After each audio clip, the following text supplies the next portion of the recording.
Ara? Ara sí. Bon dia a totes i tots. Jo soc Roger Ferrer, el tècnic responsable de l'assessoria i del Pla de Drogues i Pantalles de Sant Cugat, que ja m'han mencionat abans. Aleshores, jo estic a càrrec de presentar i moderar aquesta primera sessió, que és la ponència principal de la jornada, que com ja veniu bé succeint en les darreres jornades, doncs és la ponència que dona pas a les següents sessions, que són les d'experiències o les de debat, les d'opinió, que vindran després de la pausa de l'esmorzar. Aleshores, per mi avui és un gran dia, portem mesos treballant en aquesta jornada. Ha sigut un treball molt fructífer perquè s'ha donat que hem pogut treballar en una comissió de treball, un treball voluntari que hem fet entre les tècniques i els tècnics que hem format part, i dir que ha sigut un treball molt fluid, és a dir, que tot ha anat molt bé i que hem pogut aconseguir, diguéssim, fer la feina sense entrebancs, ha anat tot molt ràpid i que també d'aquesta manera hem pogut celebrar inclús que també pogués el David venir, que li quadrés per dates i que tot en aquest sentit fos un gran èxit. Aleshores, aquesta sessió de la ponència principal durarà aproximadament una hora. En tot cas, anirem controlant el temps perquè tenim mitja hora per esmorzar i després al finalitzar ja us donaré les indicacions. Dir que ens fa molta il·lusió aquesta ponència del David. Ara us presentaré i us diré el seu currículum perquè el tingueu present. Però dir que, clar, quan organitzes una jornada, en aquest cas, el que nosaltres volíem era commemorar aquests 20 anys, Per això després vindrà una taula en la qual farem un debat per una mica tractar la situació en la que estem ara, fent una mirada cap enrere, cap al passat, però sobretot també fent aquesta mirada cap al futur. Doncs, clar, quan ens plantejàvem quin tipus de ponència tindria sentit fer, vam plantejar diferents idees i el que ens venia sobretot molt de gust, donat també que fa anys que no ens podem trobar en aquest format de jornada presencial, doncs una conferència que ens permetés fer un aprenentatge que fos com aquell clic, aquell aprenentatge, aquella comprensió que dius, ostres, que útil, m'interessa molt això, crec que és una informació que la podré fer servir, que la podré aplicar i potser inclús m'interessa i investigaré més. Llavors, per això, el motiu sobretot de convidar el David és aquest llibre, El cervell de l'adolescent, que està editat en català i castellà, sí? En català, en italià també, si algú parla italià també podeu. I qui sap si en un futur més idiomes, en coreà també. I dir que en català està editat a la Rosa dels Vents, quarta edició, i és un llibre molt interessant perquè explica, des de la neurociència i els estudis genètics, el cervell de l'adolescent. Per tant, per nosaltres, que sobretot quan treballem els tècnics, parlo del rol, la figura del tècnic de prevenció, la tècnica de prevenció, estem més avasats, potser més acostumades a partir segurament des de l'àmbit de coneixement de l'educació, de la psicologia, del treball social, etc. Potser el camp de la neurociència és un camp que ens és molt útil per enfortir una mica les nostres intervencions. Doncs per això creiem que aquesta aportació amb aquest compendi, diguéssim, aquest resum que fa ella en el llibre, que per això us el recomano molt perquè crec que pot ser molt útil per les vostres intervencions, i quan dic intervencions no només em refereixo als espais de consulta, sinó també als tallers o formació. De fet, i aquest és un altre motiu també, en la introducció del llibre el David explica que al plantejar aquest fenomen, ell aposta clarament per tenir una mirada polièdrica, és a dir, no només des de la biologia, com seria per exemple el seu camp, sinó que integrar tota la resta d'àmbits per poder d'alguna manera desgranar aquest àmbit de coneixement, que és aquesta transició entre la infància cap a l'adultesa, que ara ens explicarà ell amb la seva xerrada, que és l'adolescència. Per tant, aquesta mirada polièdrica és la que crec que pot donar molta força a les nostres intervencions, perquè no és el mateix que expliquis només des de la mirada de psicologia o de l'educació, sinó que intentar tenir totes aquestes evidències que ajuden, perquè al final totes, ja ho anireu veient, van en la mateixa direcció. Per tant, en aquest cas les aportacions del David jo crec que recolzen i potencien les que ja fem normalment. Aleshores, per no enrotllar-me més, us presento el David i comences la sessió. Després tindrem un temps de preguntes, com és habitual. Aleshores, el David Bueno i Torrents, com ja ha avançat abans la Gemma, és doctor en Biologia i professor i investigador de la secció de Genètica Biomèdica Evolutiva i del Desenvolupament de la Universitat de Barcelona. Des d'octubre de 2019 dirigeix la càtedra de Neuroeducació, que es diu UB Edu First, que és la primera en el món que treballa la temàtica de forma específica i que ja compta amb nombrosos alumnes, que eren 29 alumnes ja. Després també dona classes de genètica, els màsters de formació del professorat i de comunicació científica i en diversos programes i màsters en neuroeducació. També ha estat investigador a la Universitat d'Oxford i ha realitzat també estades a altres universitats europees i dels Estats Units. Té nombroses publicacions, ha publicat al voltant de 60 articles científics en revistes especialitzades, 23 llibres de divulgació, de fet crec que estàs aquest Sant Jordi passat també signant, i també d'assaig, com és el que us he mostrat aquest. És col·laborador habitual de la premsa escrita, diferents diaris, també de ràdio i televisió, i ha guanyat diferents premis al llarg de la seva trajectòria. Ara no us relataré tots, però teniu la seva biografia a internet dins de la pàgina de Neuroedu de la Universitat de Barcelona, així que si voleu consultar amb més detall el seu currículum ho podeu fer allà. Així que sense més dilació, passo la paraula, David, tot teu. Doncs moltíssimes gràcies, primer per haver-me convidat a venir i a totes i tots vosaltres per ser aquí avui.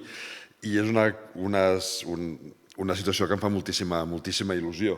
Primer pel tema, que crec que és crucial, i després perquè forma part també no només de la meva recerca, sinó també d'una de les meves grans afeccions, que és estudiar com funciona el cervell. També em fa molta il·lusió ser aquí a Sant Cugat. A veure, quan estava escoltant la primera taula, deia aquelles frases típiques de roda el món i torna al Born, tots els camins porten a Roma, no són certes. Sembla que tot passa per Sant Cugat. Però no, és que és més enllà. Quan m'ho vas proposar, no vaig dubtar ni un moment a recombinar l'agenda per dir que sí, perquè jo tinc un record molt carinyós de Sant Cugat. Jo passava els estius d'adolescent, de nen i d'adolescent, amb els meus avis a la Floresta, i amb la meva colla d'adolescents, érem uns 10, 5 nois i 5 noies, que seguim trobant-nos. Clar, on anaves a la Floresta? Anaves a Sant Cugat. Per tant, Sant Cugat era el punt d'allò que fan els adolescents, que van els adolescents, anar amunt i avall. I quan tornen a casa i els pares o els avis pregunten on has anat? A passejar. Però on? A passejar. Doncs per mi Sant Cugat és això, és el lloc d'anar a passejar quan era adolescent. Bé, pots posar la meva presentació? He portat unes quantes imatges per fer-ho una mica més així amè. Jo us parlaré sobre el cervell adolescent, sobre com és, com funciona, com es forma, amb una relació que vindrà una mica més endavant, perquè l'adolescència és una de les etapes crucials de cara a les addiccions, a partir de com funciona el cervell. Ho faré, com ha dit en Roger, des d'una perspectiva molt biològica, perquè jo soc biòleg de formació, que, per cert, codi postal i codi genètic, què compta més? No, és broma, això. Però que en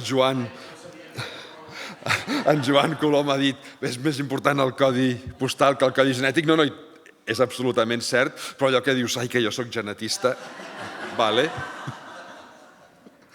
Però us parlaré una miqueta també de genètica, justament per dir que el codi postal és més important que el codi genètic, realment amb les addiccions. Hi ha molts altres temes també, però no només us parlaré des d'una perspectiva biològica, també combino sempre perspectives sociològiques, psicològiques, educatives, perquè al final som tot això. Som un ent biològic, el cervell és un òrgan biològic que genera una ment, per tant la psicologia hi és darrere, una ment que interacciona amb el seu entorn, per tant la sociologia hi és, i que aprèn en aquest moment amb unes estratègies pedagògiques determinades, per tant, l'educació i la pedagogia, lògicament, també hi són darrere. O sigui que comencem fent una petita mirada de com és el cervell dels adolescents. A veure, una primera mirada poètica. Poètica entre cometes, Vindria a ser com aquesta imatge que hi ha aquí, com una persona amb una sèrie d'engranatges. Ja sé que el cervell no són engranatges, però per fer-ho una mica més metafòric, que funcionen, esclar que sí, que funcionen, però no sé si us veu massa bé aquesta imatge perquè esteu una mica lluny, però no acaben d'estar ben encaixats aquests engranatges, i funcionen, però de tant en tant grinyolen.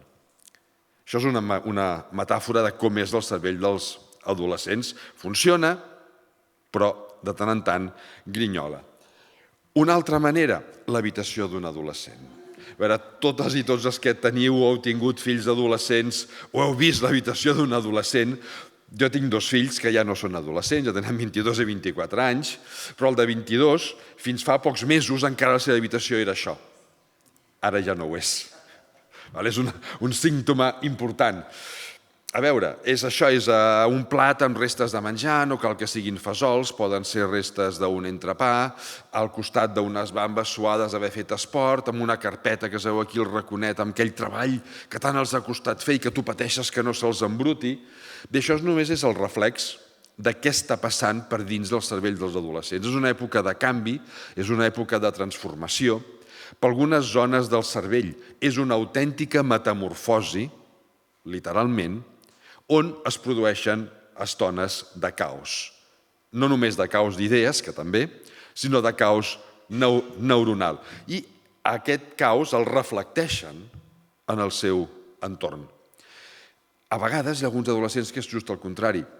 Possiblement també en coneixereu algun, que són extremadament endreçats i que pobre que algun adult li canviï una cosa de lloc i la mogui uns centímetres més d'enllà. És exactament el mateix procés, no és ni millor ni és pitjor. Són molts menys en percentatge, però és el mateix. Són adolescents que d'alguna forma s'estan adonant que hi ha caos i intenten posar un cert ordre dins seu, generant ordre a l'exterior. No ho aconsegueixen, però ells ho intenten.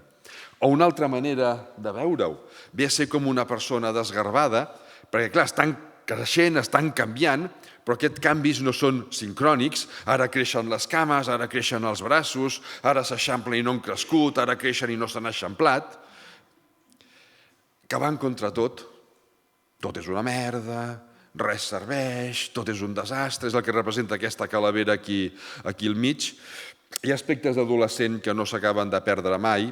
Jo normalment vaig amb samarretes amb calaveres, avui he dit, posa't en una que no tingui una calavera, és l'única que tinc que no té una calavera, de debò, amb uns adults, pares, mestres, educadors, que intenten controlar-lo, sovint sense massa èxit. Això són visions una mica, anava a dir, poètiques de l'adolescència. Unes altres visions més tecnològiques vindria a ser com si el tècnic, m'han dit el teu nom i no me'n recordo, el Marc, com si en Marc hagués dit, escolta, jo me'n vaig a esmorzar, us deixo aquí totes les coses i connecteu-vos vosaltres. Què haguéssim fet? Per assaig i error, anar connectant cables. Ara sona, ara no sona, ara es veu, ara no es veu. Els adolescents estan deixant enrere la infantesa per aprendre a ser joves i a ser adults. Però mai han sigut adults. Han vist molts adults al seu voltant, però no han viscut mai experiències d'adult. I, per tant, n'han d'aprendre per assaig i error. I el cervell el que fa és justament això, és anar connectant i desconnectant xarxes neuronals a veure quina funciona i a veure quina no funciona. I aquelles que funcionen, però funcionar vol dir en relació a l'entorn, són les que queden fixades. Però això és molt important, és en relació a l'entorn. És aquest aspecte social, aquest aspecte codi postal, si volem dir-ne així, que és el que acaba decidint quines connexions es mantenen i quines es perden. Però és assaig i error. O bé ser com aquell infant, l'última imatge poètica, com aquell infant que vol marxar del seu cervell perquè mai més tornaran a ser infants, però que no sap com fer-ho i que es dedica a estirar cables aleatòriament a veure què passa.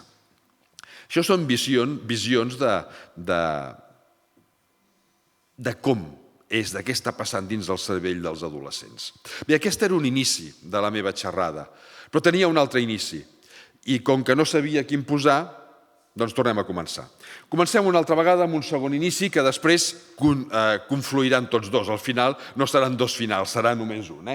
Fa 4 anys em van encarregar des d'una oficina de la UNESCO, és la International Bureau of Education, que fes una sèrie d'informes sobre com podem utilitzar la neurociència per optimitzar, per entendre i optimitzar els sistemes educatius.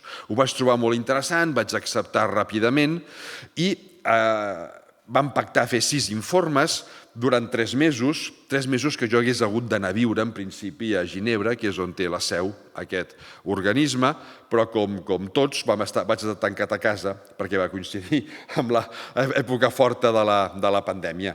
Connectat a través de les xarxes, a través de tots aquests programes de videoconferències amb gent de tot el món, tancadet a casa. Bé, quan vaig acabar aquests 6 informes, estic parlant del novembre del 2020, em van dir, escolta, per què no fas un 7è informe? És allò, doncs ja que estàs aquí, per què no? Fas una altra cosa més. Un 7è informe sobre com estaven afectant restriccions i confinaments als adolescents i als joves. Ja s'estava veient que era el col·lectiu més perjudicat per la situació. Que la gent gran es queixaven, lògicament i amb raó, no dic que no, però s'ha vist que el col·lectiu més perjudicat han estat els adolescents i els joves. Per un motiu molt clar, i és que el cervell adolescent està buscant constantment socialitzar amb els seus iguals, perquè és amb els seus iguals amb els quals ha de construir la seva identitat, construïm la nostra identitat en relació als altres adolescents, i és amb ells amb els que està construint la societat del futur. No la construeix amb nosaltres. Quan ells tinguin la nostra edat, nosaltres ja serem molt grans. L'han de construir amb els seus iguals. I això implica un desig instintiu de relació. I les restriccions dels confinaments estaven limitant justament aquesta situació. Per això els centres de salut mental d'adolescents i joves han multiplicat per 2 i per 3. Tinc companys de Sant Joan de Déu i segueix el nombre elevadíssim, que ja era molt elevat, doncs s'ha multiplicat per 2 i per 3 segons cada situació, en bona part degut a la situació que es va viure. Bé, vaig fer aquest informe explicant totes aquestes coses, ja hi havia una colla de dades en aquell moment sobre tot això, i quan vaig acabar em van dir, els va agradar prou com per dir-me per què la conferència anual que es fa en aquest organisme, que és a mitjans de desembre, per què no fas tu la xerrada plenària explicant tot això? És una conferència a la qual assisteixen gestors polítics i educatius de tot el món i que, per tant, té un cert ressò. Vaig acceptar, lògicament, vaig dir que sí, i 3 dies abans la sotsdirectora d'aquest organisme, de la International Bureau of Education, em va dir, David, envia'm les diapositives que els penses ensenyar per veure que no hi hagi cap gran errada lingüística. Clar, es fa tot en anglès, jo em defenso prou bé en anglès, he viscut en països de parla anglesa, però no soc natiu anglès, per tant cometo errors, sobretot sintàctics. No, el que volia no era veure això, volia veure què els hi pensava ensenyar. I ho sé perquè no havien passat ni 10 minuts que l'havia passat per WeTransfer, que ja m'estava trucant a través del xat per dir-me, David, vols començar d'aquesta manera? Aquesta era la primera diapositiva que hi havia. Per això fixeu-vos que el fons és diferent, perquè era el fons, jo el trobo una mica lleig aquest blau cel, però és el meu gust, però és el fons que em van dir que s'havia de posar. I em diu, és un pallasso. Dic, no, ja ho sé que és un pallasso, dic, si l'he fet jo aquesta diapositiva. Diu, però és que venen persones, això, gestors, gent important, no? Dic, no, és que justament perquè venen ells vull començar així. Lògicament, no per dir-los que són uns pallassos, no és això, ni... I li vaig explicar el motiu. És per dir-los 2 coses. Primera, que tant de bo fóssim tots una mica més pallassos quan ens relacionem amb els adolescents. I us explico per què.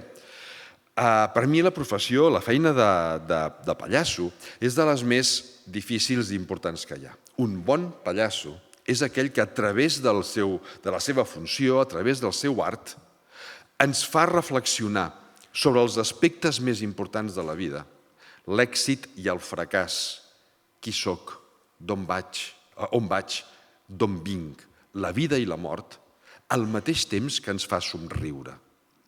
I això és el que hauríem de ser tots pels adolescents. És l'època en què s'estan plantejant les grans preguntes de la vida. Estan construint la seva personalitat com a adults. Qui sóc? Què vull fer? Fins on vull arribar? Quins reptes estic disposat a assumir i quins no? Fins on vull decidir per mi mateix i fins on em deixaré influenciar pel meu entorn? Moltes d'aquestes preguntes no són conscients, però el cervell les va generant igualment. Doncs és el moment d'ajudar-los a fer-se bones preguntes, no a contestar les seves preguntes. S'ha vist que quan una persona respon les seves preguntes, s'activa una zona del cervell que s'anomena estriat, que és la zona que genera sensacions de recompensa i que ens permet anticipar futures recompenses. Per tant, fa que ens sentim a gust quan responem les nostres preguntes, però quan en la respon un altre, no s'activa. Per tant, fer que responguin ells les seves preguntes és la millor garantia de que se sentin raonablement a gust i això els estimuli a continuar fent-se preguntes per continuar buscant respostes no només a l'adolescència, també a la joventut i durant tota la resta de la seva vida. Ajudar-los a que es facin preguntes, però no incrementant el seu estrès, sinó generant aquesta sensació de confort, del bon humor que fa un pallasso. Et planteja situacions al mateix temps que et fa somriure. Somriure és l'expressió d'una emoció, l'alegria. L'alegria no és festa i xerinola, també ho pot ser, però l'alegria és una emoció que transmet confiança. Per això, si jo poso ara aquí una fotografia d'una persona alegre, una trista i una enfadada, i us dic, a qui preferiríeu com a una companya, un company per fer un treball? Algú que estarà al costat vostre al tren, anant a Barcelona, on sigui, a qui no coneixeu de res, a qui mai coneixereu de res, perquè estarà allà assegudet mitja hora, a qui triaríeu? Tothom tria la persona que està alegre perquè transmet confiança i, per tant, rebaixa sensacions de possible amenaça i d'estrès. Aquest és un motiu, és aquesta relació que hem de tenir amb els adolescents. Segon motiu, la pregunta que feien aquests pallassos. Els que sou joves potser no els coneixeu, però els que tenim certa edat segur que sí. Eren uns pallassos que sortien per la tele, que es feien dir, el nom no era gaire imaginatiu, perquè es feien dir los pallasos de la tele, perquè eren pallassos i sortien per la tele, però sempre començaven la seva funció de la mateixa manera, amb aquesta pregunta, que s'ha de dir amb la cantarella, perquè si no, no sona bé. I tots els nens i nenes que hi anaven de públic contestaven doncs aquest és l'altre aspecte important. Com estem? Com estan els nostres adolescents? Quin és el seu... Sí, però això està traduït. Els va fer molta gràcia. De fet, ho va destacar després el director d'aquest organisme. Ara l'han canviat. Em sembla que en aquell moment era un representant del Senegal que es deia Idao Ido. Ara em sembla que l'han canviat, els van canviant cada pocs anys. Ho va destacar al final, no? Començar d'aquesta manera, va dir tan original. Que quan et diuen original no saps si t'estan alabant o te l'estan fotent, no? Però bueno, és igual. Ell ho va dir, no? Quin estat tenen els nostres adolescents? Perquè l'estat emocional és clau. I ara en seguida en parlarem de la importància d'aquests estats emocionals. Sabent que sempre que estem parlant d'educació en general, d'estats emocionals, de construcció del cervell, no és com una recepta de cuina. Els vaig posar també aquesta imatge. Aquesta imatge, ja ho veieu, és una recepta per fer un brownie de xocolata. Vaig pensar, tothom entendrà què és, però esclar, hi ha cultures on el brownie de xocolata no el coneixen ni en pintura. No hi vaig pensar, si hagués pensat, hagués posat la crema catalana, que com mínim hagués fet més país, no? Amb una recepta de cuina, si tu tens la llista d'ingredients i els tens tots, i tens la manera d'anar-los combinant, i ets mínimament hàbil, surt bona. Amb educació no. Tu pots tenir tots els ingredients, la recepta, com és el cervell, com funciona, quines estratègies en general sabem que van millor, i no funcionar-te de res, perquè sempre és una relació bidireccional i cada persona és diferent. Una estratègia que potser a mi em funciona amb una altra persona no li funcionarà de res i la que a l'altre li funciona a mi em funcionarà molt bé, o amb un adolescent em funcionarà i amb un altre no. Per tant, no hi ha receptes, no n'hi pot haver, sinó que el que hi ha són arguments per reflexionar i després que ens haguem d'espavilar com bonament puguem, justament perquè ens hem d'anar adaptant i readaptant a cada situació. Parlem del cervell. El cervell és un òrgan biològic, és un òrgan que és l'encarregat de generar totes les nostres facultats mentals, els estats psíquics, les nostres capacitats cognitives, tot això sorgeix del funcionament del cervell. Sorgeix de les connexions que fan les neurones entre elles. La vida mental és relacional, connexions entre les neurones. Es calcula que un cervell humà, adult, de mitjana, té al voltant d'uns 200 bilions amb B, 200 milions de connexions. Però un cervell cultivat, un cervell estimulat, mai sobreestimulat. La sobreestimulació, si és puntual no passa res, però si és crònica, si es manté, la sobreestimulació crònica ràpidament porta cap a l'estrès. I l'estrès, que si és puntual tampoc no passa res, però quan és crònic és l'enemic número 1 de moltes funcions fisiològiques, però també del nostre cervell. L'estrès crònic disminueix l'eficiència o pot fins i tot arribar a bloquejar, depèn de lo intens que sigui, funcions cognitives tan importants com la capacitat de reflexionar, de planificar, de decidir basant-nos en els raonaments que hem fet o de gestionar els nostres estats emocionals. La sobreestimulació porta cap a l'estrès per un motiu molt simple. El nostre cervell viu la sobreestimulació com m'estan oferint més coses de les que jo puc assimilar. I qui m'ofereix és un referent. Poden ser els pares, poden ser els mestres, és un referent. Què passa amb tot això que no puc assimilar? Es pot convertir en una amenaça. I l'estrès és la reacció fisiològica que tenim davant de situacions que percebem com una amenaça. És el que energitza la musculatura i fa que el cervell es focalitzi, l'atenció es focalitzi literalment en l'origen, en el possible origen d'aquella amenaça. I per tant perdem amplitud de visió.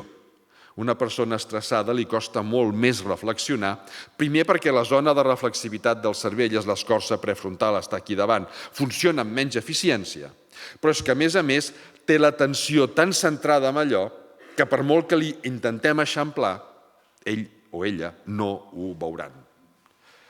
Per tant, sempre el primer és rebaixar estrès. Deia un cervell, 200 bilions de connexions, de mitjana, un cervell cultivat, convenientment estimulat, que juga, que es diverteix, tota la persona lògicament juga i es diverteix, que està actiu, pot arribar a tenir fins a 1.000 bilions de connexions. I això 5 vegades més. I aquí és on hi ha les grans diferències. Com obtenim aquest extra de connexions? Tot el que aprenem, totes les experiències que vivim, van quedant amagatzemades al cervell en connexions entre les neurones. I aquesta és la funció del sistema educatiu. És crear un sistema educatiu que inclou la família, inclou la societat i, lògicament, els centres educatius, però no només els centres educatius. La funció és generar ambients rics en experiències per potenciar això que és el que s'anomena la plasticitat neuronal, aquesta capacitat de fer connexions noves. Si la vida mental sorgeix de les connexions, quantes més connexions tinguem, més possibilitats de riquesa de vida mental. Possibilitats, no certesa. Perquè hi ha un segon factor, i és el factor emocional.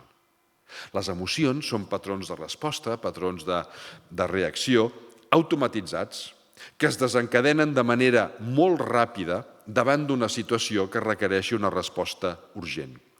Qualsevol resposta reflexiva sempre és més lenta. I davant d'una urgència no arribaríem a temps. És la funció de les emocions. Si ara, per exemple, per la porta per on hem entrat, entra una persona que em vol fer mal, i jo em poso a pensar, em vol fer mal, què faig? M'amago, no sé massa bé on, fujo, allà veig una porta que no sé si està oberta o tancada. Si em poso a pensar què faig i em vol fer mal, ja me l'ha fet. He de respondre sense pensar. L'amígdala, que és la zona del cervell que genera les emocions, que per cert, si alguna l'han operat de les amígdales, que no pateixi, segueix tenint emocions, és una paraula polisèmica. Les que superen són les del coll, que és sistema immunitari. Estic parlant d'una estructura que hi ha dins del cervell, que a vegades s'ha d'operar. Tumors, i realment hi ha un daltabaix emocional quan s'ha de tocar l'amígdala. L'amígdala, si una persona em vol fer mal, se m'activarà en mode por. La por és una emoció bàsica que m'impulsa a fugir. Potser no encertaré la direcció cap on fugi, però em permetrà guanyar un cert marge de temps o de distància per protegir-me. I si trobo que no puc fugir, la mateixa amígdala se'm reactivarà, canviarà l'emoció i s'activarà en mode ira. La ira és l'emoció que ens porta cap a l'agressivitat defensiva. No és violència. La violència es nodreix d'aquesta agressivitat, però va molt més enllà, té molts components socials, culturals. És simplement, si em volen fer mal i no puc fugir, dono una espenta al meu possible agressor, no em preocupo de si ella o ella es farà mal o no per poder fugir jo després. És aquesta agressivitat defensiva. Por i ira estan molt a prop dins del cervell, perquè les dues serveixen per protegir-nos d'amenaces que poden ser lesives per nosaltres. No són les úniques emocions, n'hi ha moltes més.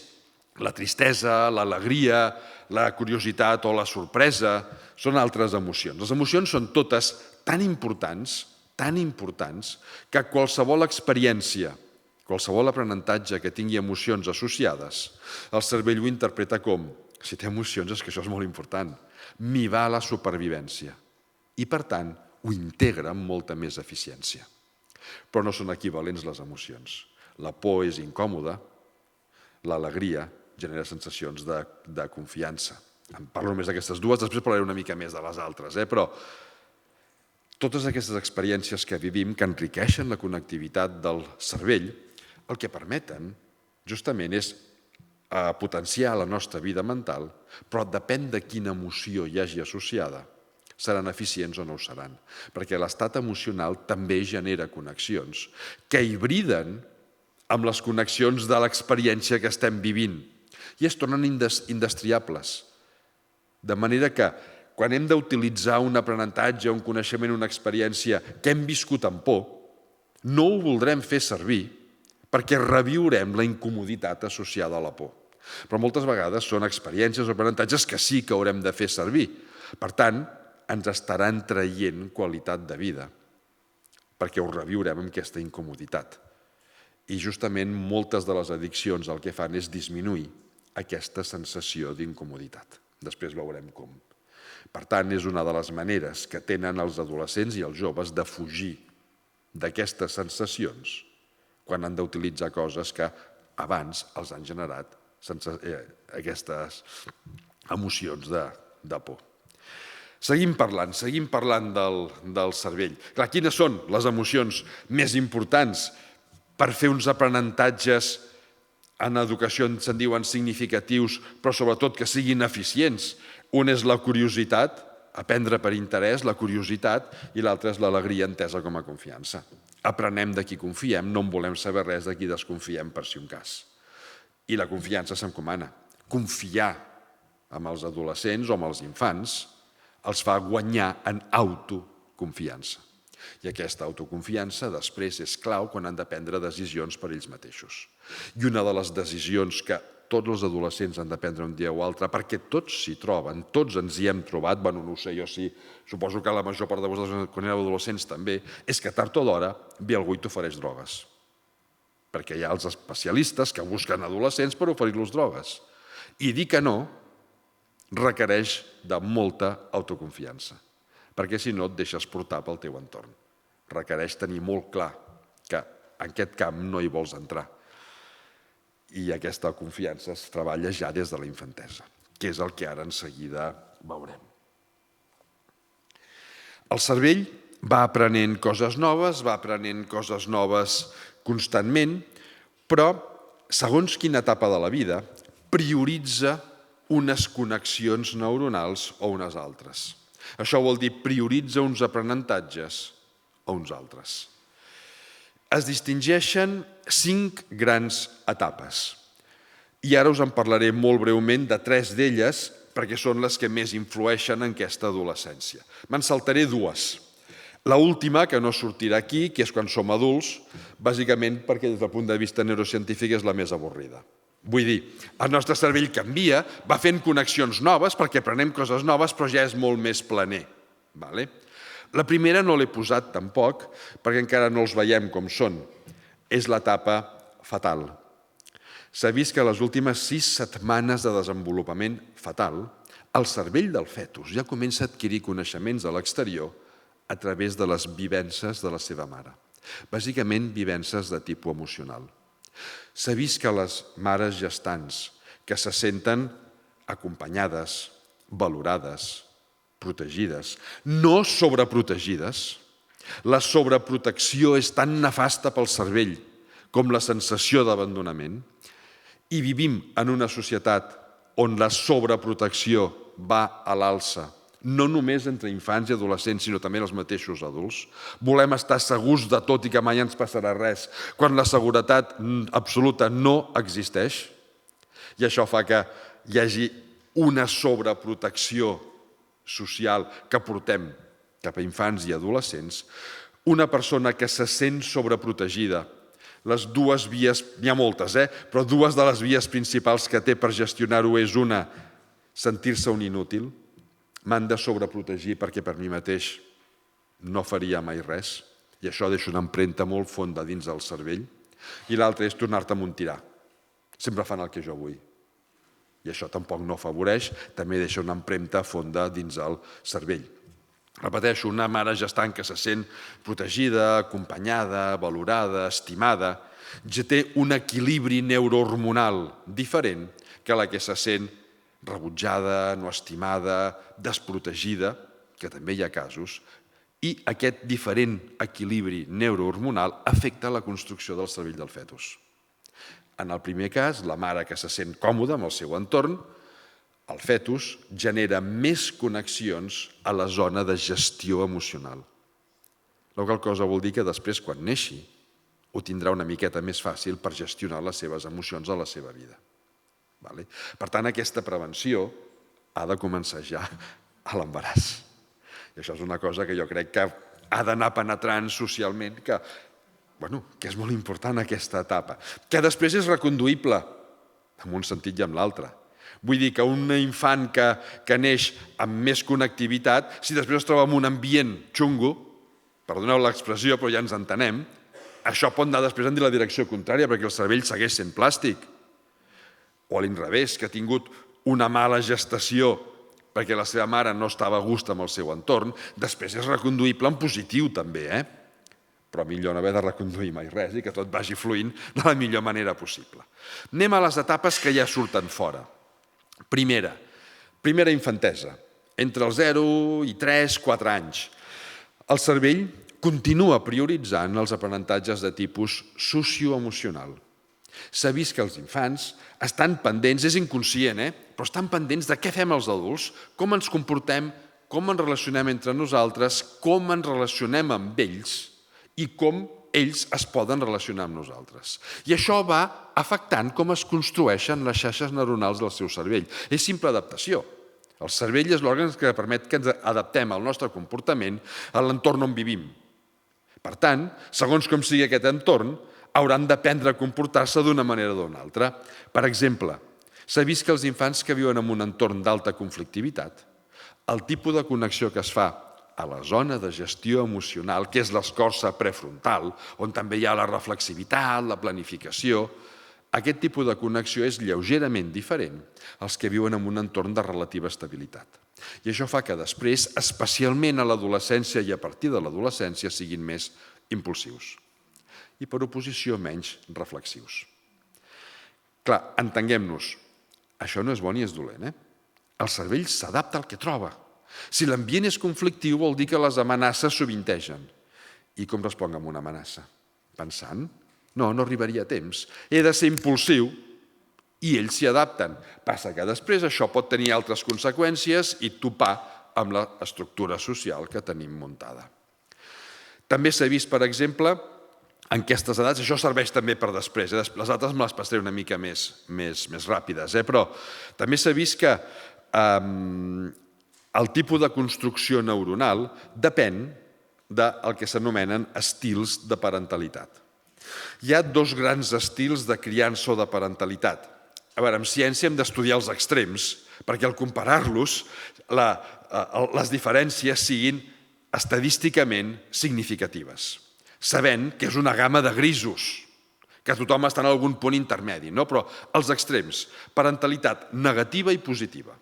La negativa és manca de suport emocional, és poca calidesa parental o nul·la calidesa parental, fins i tot rebuig i hostilitat cap als fills. Són aquells casos, i n'hi ha, malauradament n'hi ha, que els fills fan nosa perquè han alterat la vida. Clar, els fills, els que hem tingut fills, ja ho sabem, t'alteren la vida, lògicament. Doncs ho pots viure amb alegria o ho pots viure com una nosa i transmets aquesta nosa.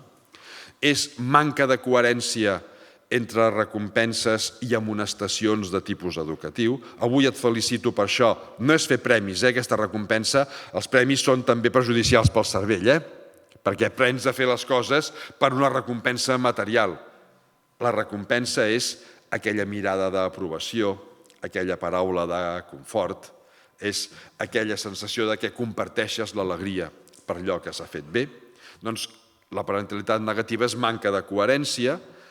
Avui et felicito per això, demà et castigo exactament pel mateix, i són reconduccions en negatiu, de l'estil quin desastre, no fas mai res bé, quantes vegades t'he de dir que...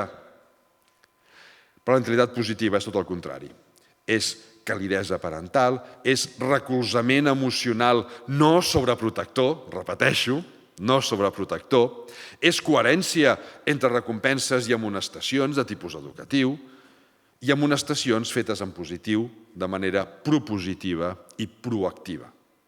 No és el quin desastre és tu, quin desastre, i per tant és finalista, i tu estàs sol, sinó, fent una frase que ho engloba tot, és això ho podem fer millor. Podem és primera persona del plural. Tu ho has de fer millor, tu t'has de treure les castanyes del foc, però jo estic al teu costat.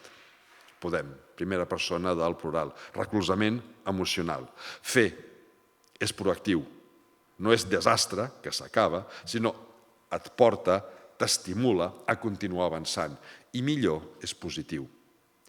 I encara que quan t'ho diuen ja te n'adones que alguna cosa no has fet bé, simplement aquesta sensació més positiva activa l'estriat, zona que genera sensacions de recompensa i, per tant, t'estimula a continuar avançant, a canviar allò que cal reconduir. L'estriat, aquesta zona que genera recompenses, es nodreix d'un neurotransmissor que s'anomena dopamina. Tenim molts neurotransmissors al cervell, més de 60 diferents, la majoria encara no sabem què hi fan, però n'hi ha uns quants que sí. La dopamina és un d'aquests que sí sabem què fa. Està vinculat a aquestes sensacions de recompensa, a plaer, a motivació i optimisme. Dins del cervell tots aquests factors van junts. Estirar-ne un implica arrossegar els altres. Sentir-te a gust amb el que fas et fa ser més optimista i tenir més motivació per allò que fas. Per tant, aquesta parentalitat positiva el que et porta és a continuar avançant. Quines conseqüències té? Doncs s'ha vist que la parentalitat negativa genera un tipus de connectivitat cerebral que fa que a l'adolescència i a partir de l'adolescència sigui més probable, mai hi ha una certesa absoluta perquè cada persona és diferent, però que sigui més probable que siguis una persona menys curiosa, amb menys capacitat d'aprenentatge, amb menys capacitat de gestionar les teves emocions, menys resilient, amb menys capacitat de gestionar l'estrès i amb més probabilitats de tenir tristesa profunda, depressió i d'acabar consumint drogues. I això ja ve generat, pot venir generat des de la primera infantesa. I moltes vegades, quan arriben a l'adolescència, això no ho sabem, perquè no ho saben ni ells ni elles. No ho saben segurament ni els seus pares. Lògicament, repeteixo, tot és reconduïble i això mateix continua passant després, posteriorment, més endavant. Bé, això no en feu massa cas. Això és un esquema d'un dels molts treballs que parlen sobre aquest tema que he posat bàsicament perquè veieu que no m'invento les coses. Jo és que els meus fills m'han dit més d'una vegada que m'han sentit «Papa, tu t'inventes tot», perquè no porto mai res escrit, el que porto aquí són les diapositives impreses per si em perdo. No, perquè alguna vegada sí que m'he inventat alguna cosa, però normalment no. És perquè veieu que hi ha un suport científic darrere, només per això. Segona infantesa, fins a arribar a la preadolescència. Bé, és el moment en què es connecta una zona del cervell que s'anomena hipocamp, que és la zona que permet gestionar la memòria. Abans hem après moltes coses, moltes, però no sabem què hem après, no sabem quines experiències hem viscut perquè l'hipocamp no se'n va assabentar, no estava prou madur. Això a vegades és una dificultat quan s'intenta veure l'origen de segons quins comportaments. Poden venir donats per experiències d'abans dels 3-4 anys, que és impossible recordar-les perquè el cervell no ho ha emmagatzemat.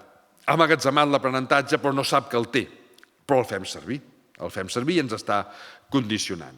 El fet que es connecti l'hipocamp o comenci a madurar l'hipocamp en aquesta edat fa que sigui l'època més important per les destreses acadèmiques, les competències bàsiques, lectoescriptura, la matemàtica, la memòria. Cal treballar-les. M'ho salto molt ràpid. En un context educatiu m'entretindria molt aquí, però què és l'important? Que això ens porta a la pubertat. I la pubertat és l'inici de l'adolescència. La pubertat té un inici biològic, genètic, un programa genètic que en un moment donat es posa en marxa i genera l'inici de la maduració de l'aparell reproductor i del desenvolupament dels caràcters sexuals secundaris. I a partir d'aquí comença a canviar el cervell, que és el que en neurociència en diem l'adolescència, aquests canvis de comportament associats a la pubertat i posteriors. La pubertat s'ha avançat. S'ha avançat entre 9 mesos i un any. Clar, si és genètic, com és que s'ha avançat? Doncs perquè aquests programes genètics es posen en marxa quan detecten que el cos ha acumulat suficient energia metabòlica per suportar els canvis físics i mentals associats a la pubertat. I ara mengem millor que mai. Potser no en qualitat, espero que sí, sobretot en quantitat. I per tant aquest llindar mínim d'energia s'assoleix una mica abans. La pubertat comença abans i no hi podem fer res, no hi hem de fer res. Simplement vol dir que començaran a comportar-se com a púbers abans. Una altra cosa és que imitin comportaments d'adolescent abans d'entrar a la pubertat. I aquí sí que és on hem de fer prevenció. Una cosa és que ho imitin una mica abans. Si la pubertat comença als 12 anys, per dir alguna cosa, 11-12 anys, segons les nenes una mica abans que els nens, imitar-ho un any i mig, 2 anys abans no passa res. És que és un instint també. Imitem cap allà on anem per aprendre què hem de fer quan arribem allà. Aquí no passa res. El problema és quan s'imita molt abans. I cada vegada hi ha més nenes i nens, però sobretot nenes, que imiten comportaments d'adolescent amb 7-8 anys. I aquí és on hi ha un problema, perquè el cervell està constantment valorant què estic fent, què hauria d'estar fent. Si la diferència és poca, no passa res. Si és molt gran, l'amígdala s'activa en mode amenaça. Què passa? Que no estic fent el que hauria d'estar fent. I l'amenaça porta cap a l'estrès i les emocions que permeten gestionar aquest estrès són la por, la ira, emocions que generen sensacions d'incomoditat. Per què ho imiten moltes vegades abans? Deia, aquesta imitació és sana quan és una miqueta abans. Clar, quan no hi havia tecnologia digital, com imitàvem els adolescents? Imitàvem els adolescents que vèiem al carrer, al barri. Persones de carns i ossos reals, amb virtuts i defectes. Ara imiten a partir del que veuen aquí. I això és un problema. Perquè aquí ha estat, no dic tot, però hi ha moltes coses modificades. Si entreu a internet i mireu, Instagram, que poses la lupa i et surten coses aleatòriament, si mires, per exemple, els models d'adolescència, joventut, femenins i masculins no són reals. Trobes allà unes imatges on primer només mostren allò que vols mostrar, no la completud, tot tu com a sencer, només el que vols mostrar, i a més passat per filtres, per màscares i retocat en Photoshop. Per tant, et trobes amb infants que abans d'hora, perquè ja ho veuen aquí, intenten imitar situacions que no són reals i que mai aconseguiran que siguin reals, perquè no hi són. Ni amb els estereotips de noia, ni amb els de noi. Jo a vegades he mirat, ho miro per fer xerrades, mires els de noi, per exemple, i veus aquells nois joves amb aquelles marques aquí.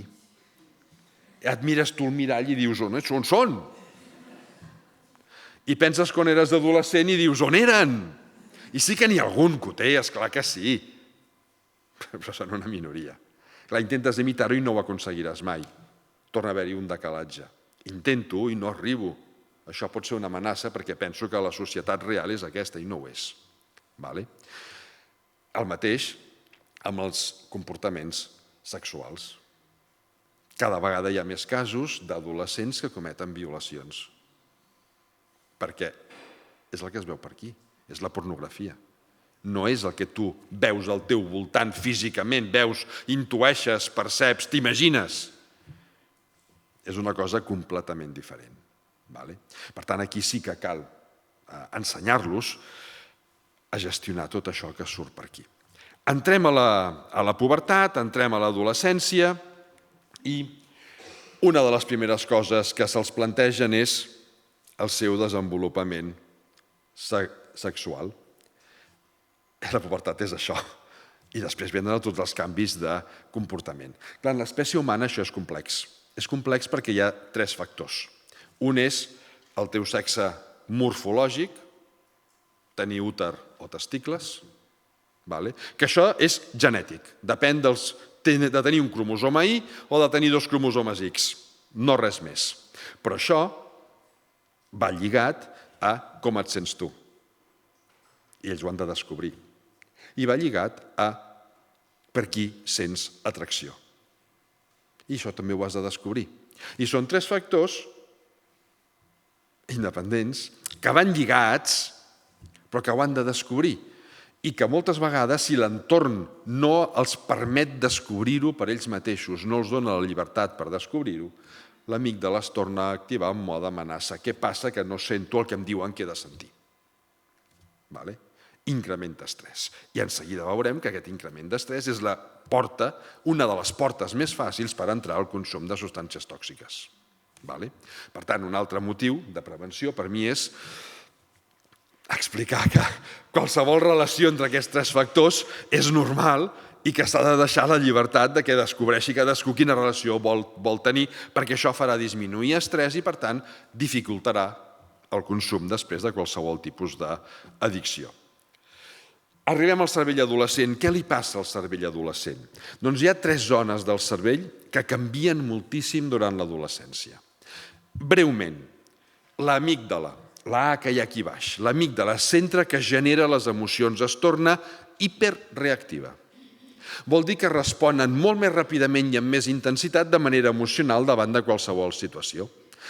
Ara ric, ara ploro, ara m'estimo tothom, ara odio tothom i em sento l'ésser més desgraciat del món i ara no sé què em passa en menys de mitja hora. Potser exagero una mica, però són aquests altibaixos emocionals. Mentre es mantinguin dins uns llindars de seguretat personal i de l'entorn, és sa que hi hagi aquest desgavell emocional. És sa que les emocions estiguin a flor de pell, això se'ls ha de dir, perquè no pateixin, és normal que sigui així. És normal, és biològicament normal, perquè s'estan enfrontant per primer cop a situacions d'adult sense haver estat mai adults. Hi ha moltes situacions que no saben si són una amenaça, una oportunitat o què són.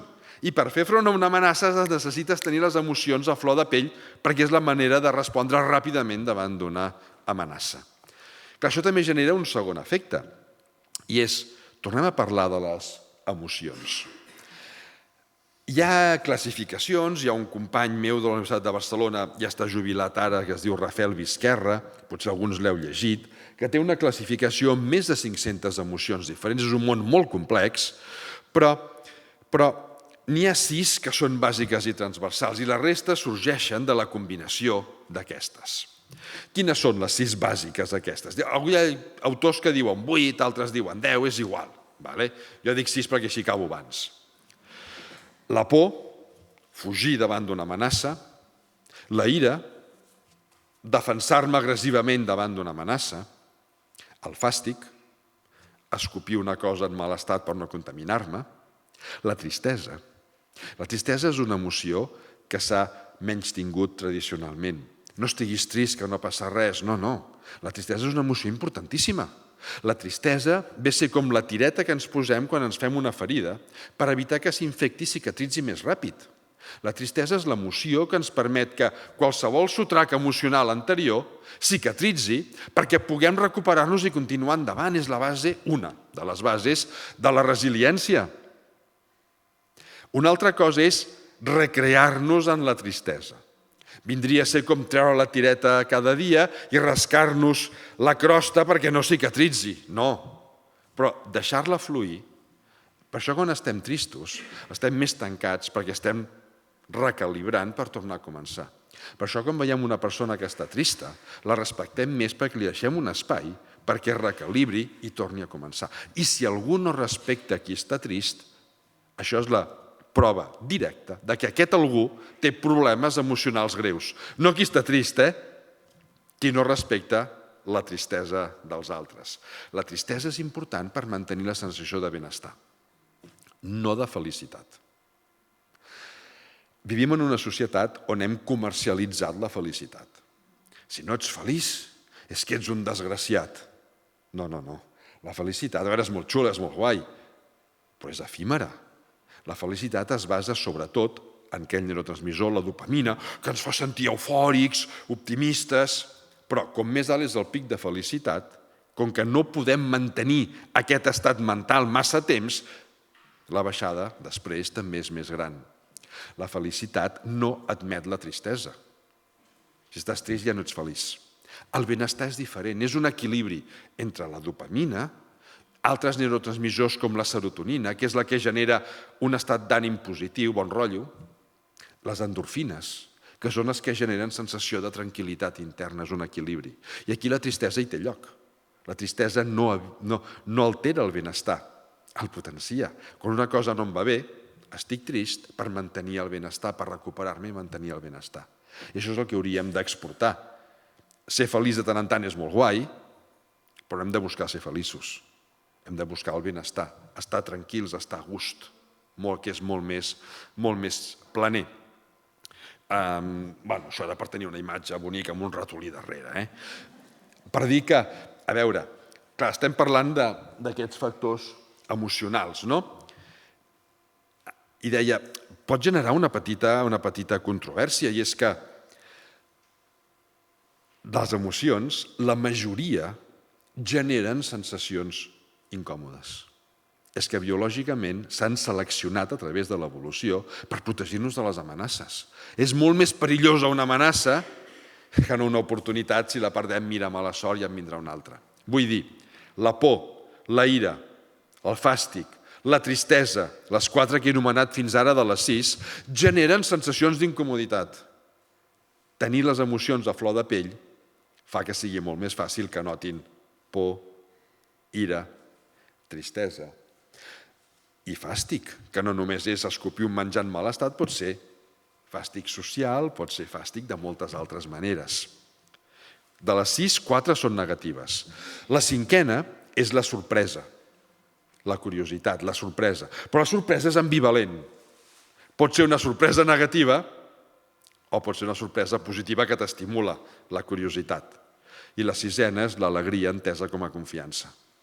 De les 6 emocions, n'hi ha 4,5 negatives que donen sensacions incòmodes i només 1,5 que dona sensacions agradables. Doncs són aquestes les que cal potenciar per sentir-te confiat i mantenir la curiositat. Les altres hi seran, però hem de potenciar nosaltres aquestes dues. Seguim amb el cervell adolescent. Ràpidament, canvia molt l'escorça prefrontal, posa aquí PF, fixeu vostè la fletxa cap avall. L'escorça prefrontal canvia tant que temporalment perd eficiència de funcionament. És la zona del cervell que ens permet reflexionar, planificar, decidir basant-nos en els raonaments que hem fet i gestionar l'estat emocional. I perd eficiència de funcionament. No és que no puguin reflexionar, planificar, sí que poden. Els costa més. Els hem de deixar més temps perquè puguin fer-ho. Però és que hi ha un altre factor que encara fa que disminueixi més l'eficiència de funcionament, l'estrès. L'estrès encara fa que baixi més i pot arribar a bloquejar, literalment, aquests processos cognitius. Per tant, és el que hem d'evitar sempre. Quan vulguem que un adolescent reflexioni, ho hem de fer sempre sense situacions d'estrès, el pallasso que sortia al principi. Que reflexionin, que es facin preguntes, però amb una sensació de confiança, no d'estrès. És allò que a vegades passa als pares, quan el teu fill adolescent et fot la gran animalada. Clar, tu també ets persona, també tens emocions, però què has fet? Però pensa, però no veus quines conseqüències podria tenir això que has fet? Però reflexiona, i anem creixent, i els demanem que reflexionin quan estem incrementant el seu estrès, perquè ens hem convertit en una amenaça, els estem renyant. I cada vegada es van tancant més i més, perquè no poden reflexionar. No poden, literalment. Es tanquen, una fugida cap endins, la por. I quan ja no poden fugir més cap endins, et responen amb una paraula malsonant, amb un gest impropi o fins i tot amb una espenta, que és agressivitat defensiva. No és violència. El seu cervell ha canviat por per ira perquè ja no podien fugir més i s'han de protegir davant d'aquesta amenaça. Per tant, davant d'una situació que calgui reconduir, a vegades és més útil, és molt difícil, ja ho sé, però és més útil empassar-te tu com a adult al gripau i buscar el moment en què hi hagi un estrès tan baix com sigui possible, no incrementar-lo, perquè si volem que reflexionin, és l'única manera en què tindran l'escorça prefrontal activa, o prou activa, com per poder reflexionar. Pot semblar que a curt termini, és poc eficient, perquè hi ha una gran bronca, però a la llarga és molt més eficient, perquè la reflexió queda gravada, la bronca, et fan cas perquè callis d'una vegada, però ja està. Última zona, l'estriat, zona que genera sensacions de recompensa. Se n'adonen que hi ha activitats, pensaments d'adult que els activa l'estriat d'una manera espantosa. I es va sentir a gust, però no saben quines són, perquè mai han sigut adults. Assaig, error, de tant en tant algun encert. És aquest desig que tenen de trencar límits, d'anar més enllà de tots aquells límits que socialment se'ls hi han donat, perquè si no trenques un límit, no saps si el que hi ha a l'altra banda et resulta recompensant o no. Vol dir que necessiten límits com a punts de referència, com a balises centrals sobre les quals pivotar, però els necessiten per poder-los trencar. I aquí no hi ha normes, és el brownie de xocolata o la crema catalana. Aquell adolescent que és molt llançat i extrovertit potser l'hem de lligar més curt perquè no prengui mal, i aquell que és tímid i introvertit, el primer dia que se salta un límit, gairebé hem d'aplaudir en silenci, perquè és bo que se'n salti algun altre, per maduresa personal, perquè es plantegi qui és. Si no trenques límits, no sabràs mai exactament tu qui ets i, per tant, qui vols ser quan siguis jove i quan siguis adult. Tot això ens porta cap a diferents zones del cervell, que ja he anat parlant, i cap a les addiccions. Tinc 5 minutets més? És que ja m'he passat, m'has dit un quart i ja són i 19, però 5 minuts més, Tot això ens porta cap a... Per què l'adolescència és aquesta època on comencen les addiccions? Primer, perquè ja van molt sols, però després perquè el seu cervell està buscant aquestes sensacions de recompensa. L'estriat, repeteixo, el que fa és sobretot treballar en base a la dopamina. Plaer, estímul, motivació, optimisme... Si això ho troben en el seu entorn, amb les activitats que fan, amb les experiències d'aprenentatge que tenen, normalment ja no els cal buscar-ho en altres llocs. Però aquells adolescents que no ho troben, potser perquè realment no se senten a gust a l'institut o al centre educatiu on vagin, se senten malament, menys tinguts, o que no progressen, que no segueixen, que no els interessa allò que estan fent, perquè a vegades no és gaire interessant els que els hi fem fer. Això és un altre aspecte educatiu, però que cal dir-ho. Moltes vegades, tal com els plantegem els estudis, és que no resulten gaire interessants, perquè no se senten acollits, protegits, motivats a casa, a la família, que és importantíssima, perquè no se senten d'aquesta manera en la societat, com que el seu cervell busca experiències recompensants, ho tenen molt més fàcil per provar qualsevol tipus de substància addictiva i enganxar-s'hi. Perquè totes les substàncies addictives, totes, des de la tecnologia digital a les drogues, activen l'estriat. Tu et pots sentir fatal físicament, però l'estriat està a tope i els fa sentir recompensats. I per això resulten tan addictives. La forma de prevenir-ho és generant un ambient social, educatiu, familiar, que ja sigui prou estimulant, no sobreestimulant, com perquè no els faci falta recórrer a aquestes substàncies externes. Dopamina i serotonina, ja ho he dit abans, és el benestar. La serotonina és importantíssima, és un estat d'ànim positiu, proactiu, que no és especialment estimulant, però que et fa sentir a gust. És aquest equilibri, i això ve donat per la confiança. Estic a gust amb les persones amb les que estic, em sento segur, no em sento com una amenaça constant en el meu voltant. I aquest equilibri entre dopamina i serotonina és el que permet disminuir tant com sigui possible, sabent que el zero no existeix malauradament, disminuir tant com sigui possible les probabilitats d'acabar provant algun tipus de droga i tornant-hi addicte. Sabent també que no només importa el codi postal, sinó també el genètic. A veure, entenguem-nos, tots tenim tot el genoma, tots els nostres gens, però tenim diferents variants per aquests gens, que introdueixen petites subtileses en el missatge que contenen. I això fa que siguem diferents, persones més altes o no tan altes, rosses, morenes o pèl-roges, això és genètic. Grup sanguini A, B, 0, AB, això és genètic. Molts d'aquests gens, uns 8.000 gens, funcionen dins del cervell i també tenen variants, que fa que hi hagi persones, i aquí ve la paraula important, amb més o menys predisposició per qualsevol aspecte mental i cognitiu. Predisposició, que no vol dir determinisme. El grup sanguini és determinista, les activitats mentals no, però hi ha una certa predisposició. Per exemple, aquest l'he posat, em fa il·lusió posar aquesta taula, perquè està treta d'un article que vaig publicar fa 4 anys, el 2019, justament sobre com les diferències genètiques influeixen les capacitats d'aprenentatge. N'hi ha una, que no sé si podeu llegir des d'allà, perquè és molt petit, però és igual. Per exemple, el control cognitiu.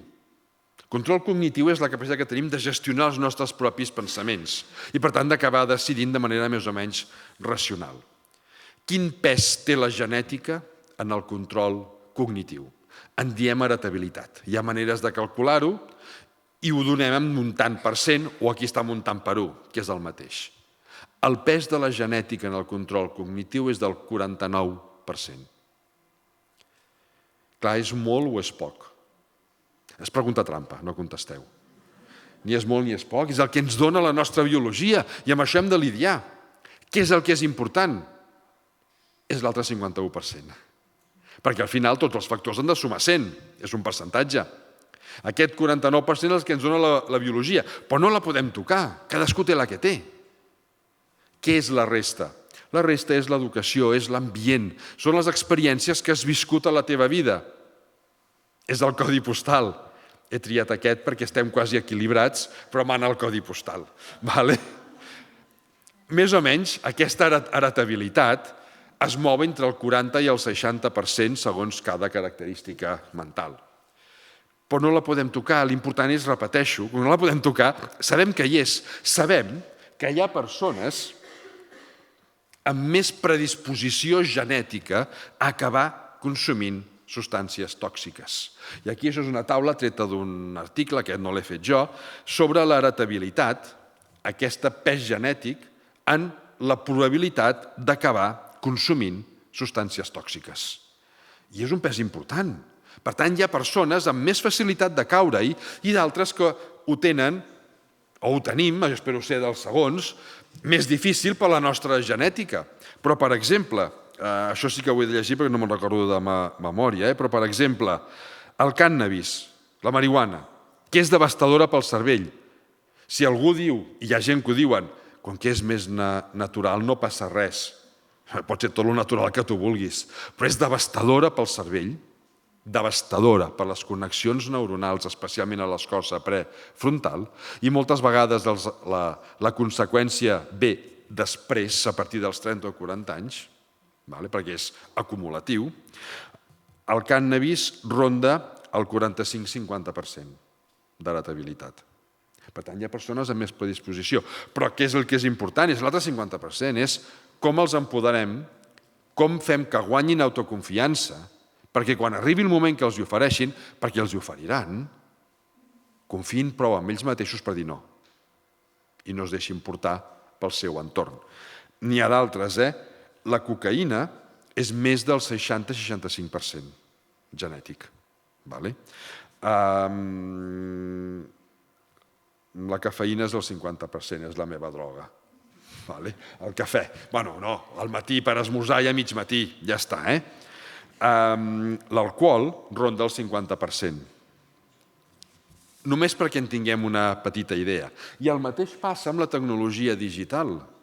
Això són les xarxes neuronals que s'activen, no em feu massa cas, és perquè veieu també que ho trec de llocs científics, que s'activen en els addictes a la tecnologia digital. I bàsicament el que es veu és que s'activa l'estriat, sensacions de recompensa, l'amígdala, emocions i no gaire l'escorça prefrontal, reflexivitat.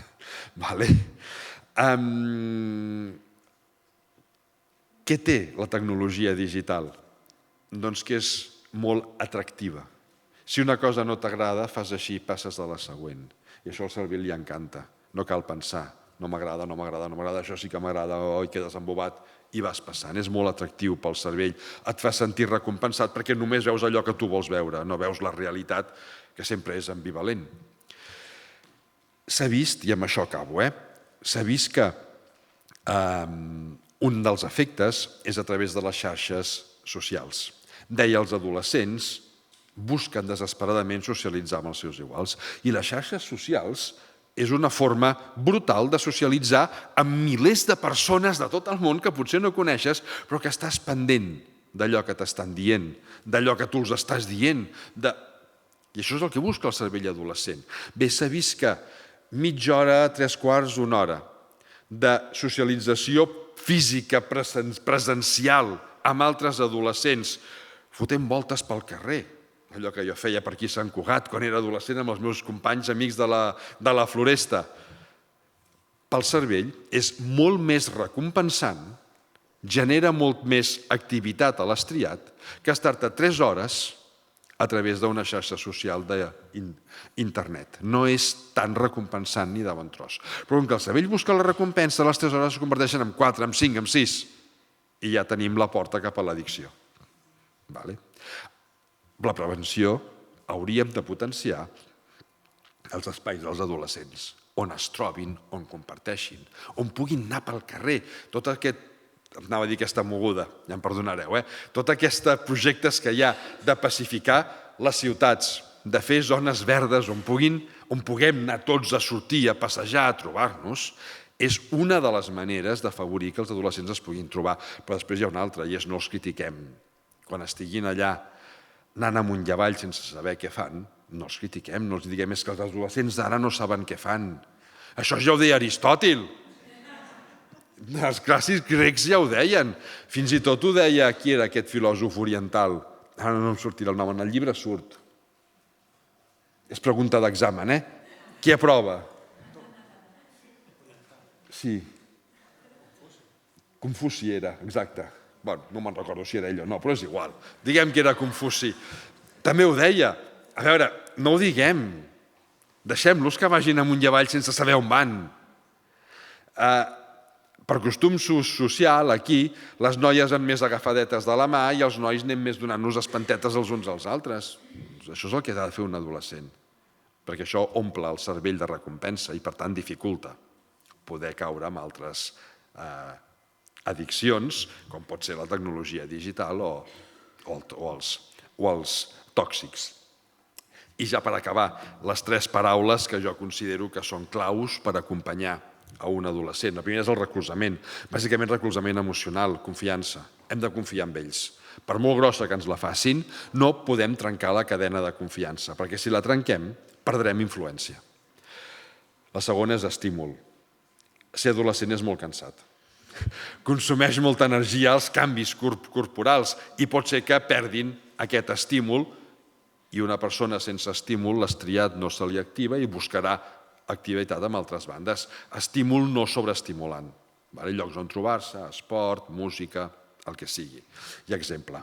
Els adults hem de predicar amb l'exemple perquè encara que facin el contrari, ells ens estan mirant i al final acabaran fent allò que han vist en el seu entorn d'adults.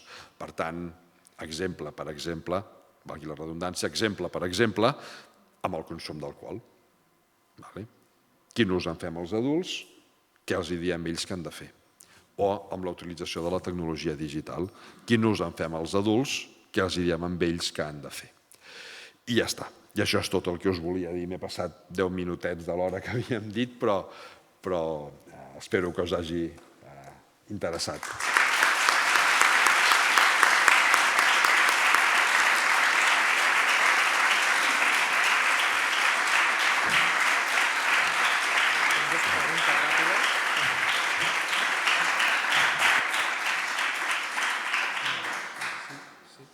Sí. Moltes gràcies, David. Molt interessant la conferència. Suposo que se us han obert moltes preguntes, moltes incògnites. Anem fora de temps, però com que ens agrada fluir una mica, anirem encaixant una mica les coses que vindran després. Aleshores, ara tenim un breu torn de preguntes, fem un parell, si us sembla, i després farem mitja hora per poder sortir i anar a esmorzar. Aleshores, tenim els micros aquí i un grup de voluntàries que estan per allà, així que si algú vol preguntar, no us veu gaire des d'aquí, però a veure si podeu aixecar la mà. Ara és el moment. S'ha vist una mà allà? Atenció. Hola. Volia preguntar una pregunta que crec que sempre fan, com us hem fet, que és si les connexions neuronals es recuperen. Si les què, Amb el tema perdona? del cànnabis, per exemple, que és una pregunta que sempre es diu. Si després del consum es recuperen. Al 100% no. Al 100% no. El cervell és plàstic però no fa miracles. Ara sí, com més prolongat i intens hagi estat el consum, més difícil és la recuperació. Com més esporàdic i de menys intensitat, més fàcil és la recuperació. Aquí també hi ha diferències genètiques. Hi ha persones que amb molt poc consum ja tenen grans alteracions i hi ha persones que amb molt consum tenen alteracions menors. I això ja és metabolisme, com el cos metabolitza aquestes substàncies tòxiques. La recuperació al 100%, mira, a veure, per exemple, en el cas de la marihuana, s'ha vist que una persona gran consumidora de marihuana durant l'adolescència que deixa després de consumir-la pot acabar recuperant bona part del que ha perdut al cap de 20 anys.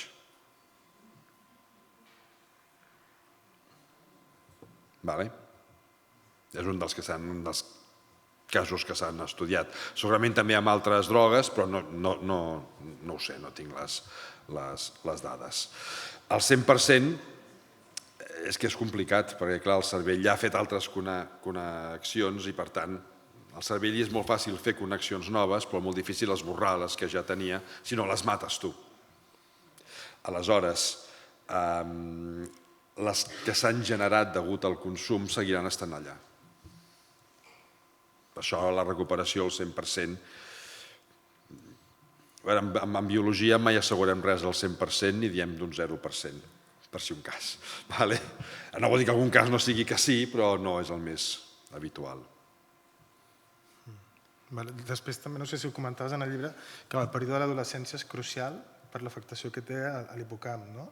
En el registre de la memòria. O sigui, aquests consums no és el mateix si es fan durant l'adolescència, que per això sempre s'ha dit, que el consum, l'edat d'inici era molt important.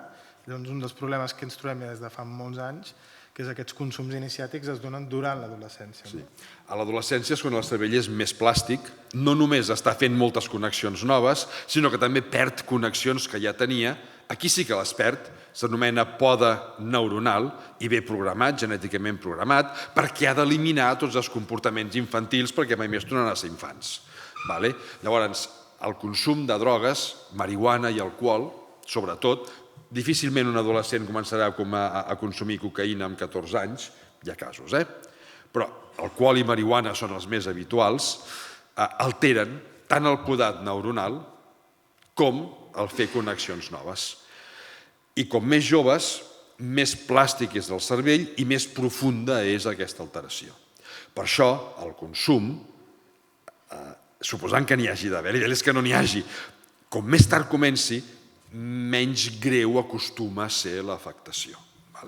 Amb això hi ha molta consciència en els serveis mèdics, per descomptat. Un company meu, no d'aquí de la Floresta, sinó de quan estudiava, jo vaig estudiar en una escola a Barcelona tota la meva vida gairebé, fins que vaig arribar a la universitat, un company que ens coneixíem des dels 7 o 8 anys i vam estar junts fins als 16 o 17, ell té un club cannàbic. És molt divertit, perdoneu, és molt divertit perquè el té a Andalusia, en un poble que es diu Villaviciosa de Córdoba. Tots li fotem conya amb això, seguim en contacte, una vuitantena, érem a vora 190 o 180 alumnes, una vuitantena seguim en contacte. Ell el té perfectament legal per aquests casos mèdics en què, per degut a dolors crònics, segons quins tipus de càncer i això, doncs és millor. Clar, és una qüestió de balanç. Què és millor? Un fàrmac que et fa malbé altres coses o això que també te les fa malbé però també estàs tan fotut que ja tenés, no? Doncs ell és molt actiu en aquest aspecte en fer una llei, que de moment que jo sàpiga no s'ha fet, que d'alguna forma pugui prohibir aquest consum, pugui realment restringir aquest consum fins als 21 anys. No fins a la majoria d'edat, fins als 21 anys. I ell ho té claríssim. Ell n'és consumidor, però té molt clar aquest aspecte. Que d'alguna forma, no sé legalment com es podria fer, però, i de fet si pogués ser fins als 30 millor que fins als 21, però bueno. Alguna pregunta més molt concreta? Que sí que puguem respondre en 2 minuts. Sí, no? Bueno. Si us sembla, ho deixem aquí, aquesta sessió. Llavors, agrair-te, David, totes les explicacions. Aleshores, són les 11:38. Mireu, al tornar de l'esmorzar tenim una sorpresa. Aleshores, és molt important que no us desperdigueu tots, ara que teniu l'estriat, la dopamina excitada, tot això, l'amic de a tope, que no us n'aneu al monestir, Sant Cugat és molt interessant de visitar, però ara no és el moment. Llavors us convoco perquè arribem aquí a les 12:05 per començar puntuals la sorpresa que hi haurà. I llavors després ja seguirem amb la taula de debat.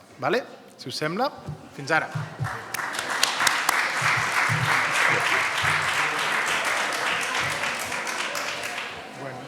Gràcies.